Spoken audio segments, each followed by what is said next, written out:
আন্তর্জাতিক বাজারে এলপিজির দাম কমায় দেশের বাজারেও কমছে ভোক্তা পর্যায়ে এলপিজির দাম। Bangladesh energy regulatory commission BERC ১২ KG বোতলজাত এলপিজির দাম ৩৫৭ টাকা কমিয়ে ১,৫২৮ টাকা নির্ধারণ করেছে।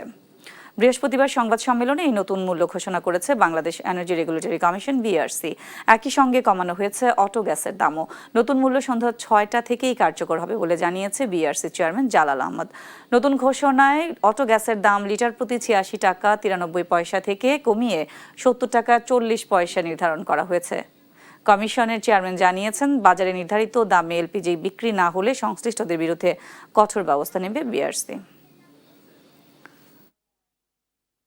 ইরান এবং যুক্তরাষ্ট্রে একটা চুক্তি সই হয়েছে, কিন্তু হরমুজ এখনো মুক্ত হয় নাই এবং ২ দিন বা ৩ দিন আগেও সেখানে মানে সংঘাত হয়েছে। এখনো মাইন আছে হরমুজে, যেখানে ইন্স্যুরেন্স এখনো কমে আসে নাই। তো আমরা কমাচ্ছি এটা।